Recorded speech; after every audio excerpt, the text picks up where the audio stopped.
Show you the three different modes here. The first mode is a attack mode. It's going to go from the left to right in flash. I'll show you that again. And then on track mode, that's more focused for like a place like Sebring where you're going to go left and right and your head's going to be turning more. It's designed to kind of catch your field of vision. So it's going to go from the outsides to the middle in flash.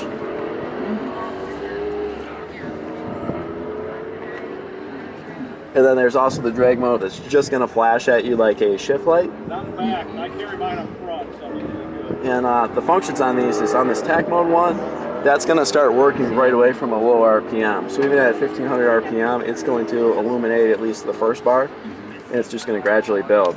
On drag mode, it's only going to flash at you at the point that you shift.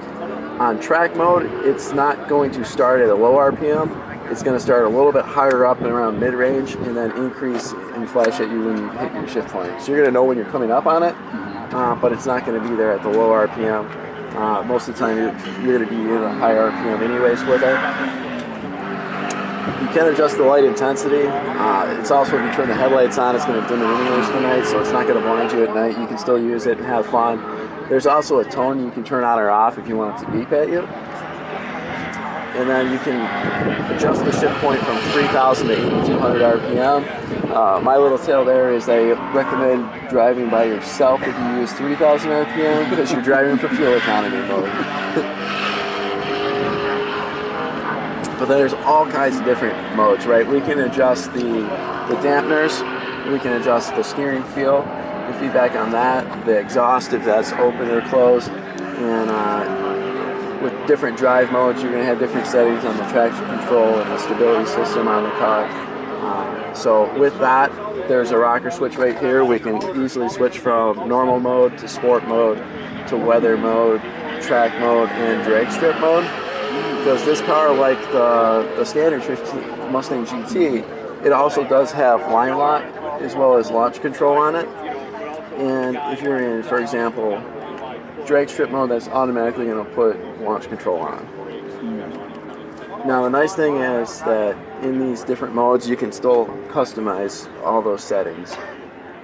A good example of that is if we are in weather mode, that's going to have the exhaust closed, it's going to be the quiet mode, but you may still want to be loud even though you're driving in the rain, and so with that you can manually turn the exhaust to sport mode. You can do that. The cars that have a rocker switch down here, depending on the trim level, you can switch here, or just on the pad in the track apps, you just go up to exhaust mode and you can easily switch between normal and sport. What that's going to do, if they didn't explain it in the parts, the outer exhaust opening is always open, and it's that inner one that has that baffle that will open. And you'll hear the difference in these cars out here. It's even at idle, you can instantly hear the change. So with that too, they've got the switch on the steering wheel to go through the different dampener modes. So you can switch that. Right now in weather mode, it does lock you into that. But if we put it in track mode, it's going to allow you to switch between sport and track. In normal mode, you can switch from sport to normal. And a lot of this is that way. The steering, you can switch at any time.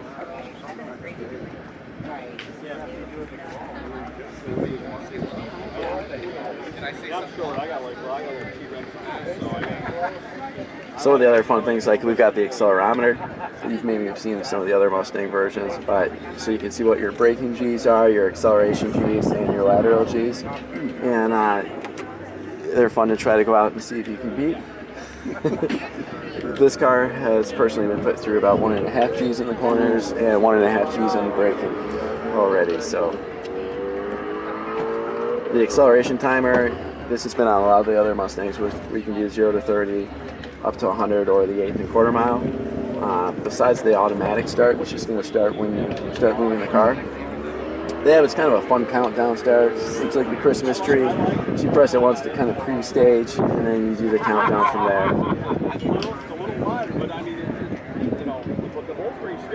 And this also has the lap timer. You can use it at 3 different tracks. You're just going to select, so if Sebring's your home track as number 1 here, maybe you go up to Daytona or one of the other tracks, you can do that track 2. and it's just gonna, it's a manual system. You're just gonna press OK to start when you start your lap. Every time you cross start finish, you're gonna press start or the OK button again, and that's just gonna take you right through. It'll give you your lap times, your average times, and your split times. The nice thing about it though is, again, you know, as you're driving on track, you're not looking down at any of this stuff, so you're gonna look at that at the end. You're just pressing the OK button. You don't have to really look to do it. You're just going to feel it hit. If you press any of these buttons around it, they don't work. And to exit out of this, you have to press the whole OK for a couple seconds. So there's no issue of, you know, accidentally, you don't have to worry that you're going to screw up your timer when you're out there using it. It has the brake performance. They have a gauge mode that's pretty cool. It's nice you get oil pressure and oil temperature right here in the dash, but the gauge mode's really neat. You can do an individual gauge in the middle for air-fuel ratio.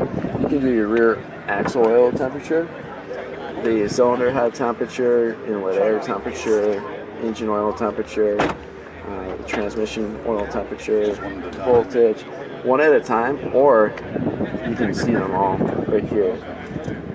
But that's just a little more difficult if there's something you want to focus on. It makes it a lot easier to read it if you go into it.